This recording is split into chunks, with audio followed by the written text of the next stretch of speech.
Welcome, everyone, to another episode of the Nearshore Cafe podcast. I'm Brian Samson, your host. Today, we are going to dive into the highest reward, highest risk nearshore story out there, and that's Venezuela's reopening. Before I get into it, this podcast is sponsored by Plug Technologies, plugg.tech, a way to connect talent from all over Latin America with growing U.S. companies. So we all know what happened January 3rd. Venezuela had their leader, Nicolas Maduro, captured, undetected by the U.S. military, in, out, and we are looking at a sleeping giant. This is a country that for decades and decades was just poorly mismanaged.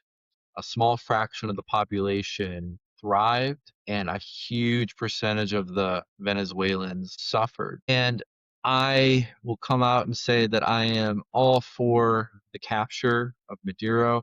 I know there's a lot of debate online of, was it our place to go in there or not? But if you ask the average Venezuelan, either those that are still there or those who have left, nearly everyone is complimentary, if not ecstatic, about the prospects of new beginnings. Why was this such a big deal to Venezuelans? Well, let me tell you more about what the country looked like before the capture of Maduro. And then we're going to talk more about what it looks like post-capture. And if you're looking to hire and grow, why Venezuela is a really exciting country to take a look at. So under Maduro, you've got a hardcore authoritarian regime, repression of civil rights, high prisoner counts. I mean, the condition of the prisons was terrible.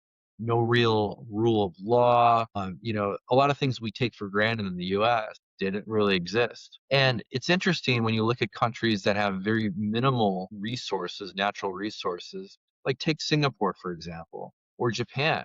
These countries are mega economic powers. They've got to import almost everything. I mean, even water in Singapore. And then you've got a country like Venezuela that has arguably the largest oil reserves in the world. Depends on is it heavy crude or light, or there's all different types of oil. But this was a massive opportunity for U.S. companies a long time ago. But they had their, you're looking at Exxon, Chevron, companies like that, and they had all their assets seized. They couldn't operate. They lost billions of dollars. You have these sanctions that the U.S. has tried to put on kind of two different economies, between dollarized elites, in the broad public sector, massive infrastructure decay, just a really rough place. So you had people that were just suffering long, long breadlines, worthless currency. They didn't really have access to opportunities outside the country. Not everyone can leave, not everyone can pack up their SUV and just move to a different country. A lot of people are kind of stuck there. Whatever cash they had has lost all its value, due to rampant inflation. Think about, let's say you had $1,000 in the bank, and over the course of 5 years, that $1,000 is now worth $2. That's kind of what it was like to, be in Venezuela. We talk about the bread lines. We had people just scrapping for any kind of food they could find, out of dumpsters, just awful, awful, and afraid to say anything, afraid to protest. And it wasn't really a democratically run election. Maduro lost by all accounts, but retained power. So just a really, really rough place to be. And the interesting thing, though, is that you still have all this highly educated talent that existed from prior decades. Venezuela has amazing English fluency, a sleeping giant of 28 million people, highly educated, eager to work. But again, they just couldn't get on this opportunities. And you've got the geopolitics aspect of it. Russia wanted influence, China wanted influence, America wanted influence, but then it would use sanctions to try to get what it wanted. So just like a really complicated place. But about 6 weeks ago, as we talked about, This podcast is being recorded on February 18th. So this is about 6 weeks after the capture. And it is a new era. There's been prisoner releases. U.S. aid is now coming in, medical shipments, military ships with hospitals, all sorts of supplies, trying to reignite the economy, trying to create an environment where oil companies and really any kind of company wants to reinvest. These are companies with enormous amounts of capital that they want to inject into the market. They want to build infrastructure, extract the oil. And these are things that, you might say, hey, the US is only there for the oil. But you could also argue Venezuelans weren't getting any of the proceeds of that anyway. Now they have a free and fair shot at life to pursue happiness. And for the US's risk in all this, US oil companies will hopefully benefit. But remember, many of them lost billions of dollars when they were kind of kicked out. Excuse me. So as we start to, think about this new beginning, this new opportunity, I think what's really going to happen is, in addition to more and more opportunities with American companies and also Latin American companies deciding to invest, you're looking at modernization, more infrastructure, more technology, access to internet. Now we've got Starlink, thanks to Elon Musk and different things there.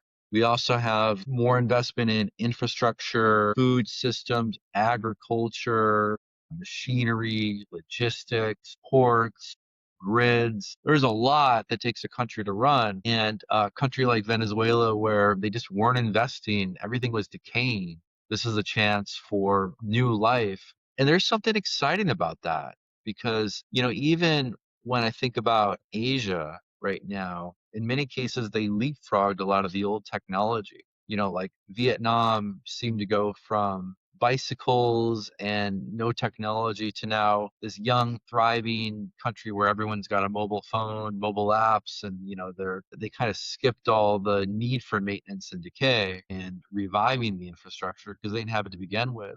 It's kind of like where Venezuela could be. You could kind of fast forward and skip and just be the beneficiary of all these brand new technologies today. All right, so we talked a lot about infrastructure, which is very, very much required for a thriving society. But I also want to hit on just the talent. Oh my gosh. You've got the BPO industry is ripe, perfect time zone. We talked about the bilingual capabilities. Venezuela is very close to the States as well, so it's a little more Americanized. They understand American culture. They can go off script, outside the box. They're problem solvers. Remember, when a population is facing really rough conditions, they learn to be flexible, adaptable, scrappy, and amazing problem solvers. Who doesn't want that? That's what the Venezuela population has right now. Of course, software and IT, there's so many strong engineers there. And as long as you can figure out ways to get them paid, I think you're going to have a very eager opportunity there. And then even with manufacturing, we talk a lot about software engineers, but how about all the other engineers? Petroleum engineers, geothermal engineers, manufacturing, mechanical, industrial, electrical. There's going to be a huge opportunity there. And remember, the education has already been regarded as one of the best in all of Latin America. The time zone is really compatible with Eastern time zone. So think, if you're a company in Florida, New York, Boston, Virginia, you've just turned the switch on a massive labor market, a massive talent market. And if you've been paying attention to this podcast, you've been paying attention to Latin America overall, how does Venezuela compare with some of the others? Mexico is still the country to beat when it comes to manufacturing. It's really replaced China, quite a bit. Colombia is really amazing for services, engineering. Costa Rica, higher stability, higher costs, so you're kind of playing with the arbitrage there. Argentina has always had amazing talent. It's probably the best comparison to Venezuela, where you've got top tier talent that was held down by an overbearing and incompetent government. And then obviously Brazil, which is the big beast. It's got everything, but you're also dealing with the most regulated, complicated place to do business with them. So, in closing, I would say this is the most exciting, high risk, high reward talent market out there. I highly encourage you to take a look at Venezuela. If you are interested in learning how to tap into this, how to recruit some of this talent, how to contact some of this talent, how to pay some of this talent. Plug, our sponsor, is there. And Plug can help you operate in this country and access the talent and give you enormous value. Because that's why we're all here. If you want the cheapest talent in the world, I'll always refer you to Asia. But if you want the most valuable talent in the world, Latin America, Venezuela, this is a really exciting time. Thanks again for listening to the Nearshore Cafe podcast. Again, I'm Brian Samson, your host, and this podcast is sponsored by Plug Technologies, plugg.tech. Great way to connect talent from all over Latin America with growing U.S. companies. Thanks again.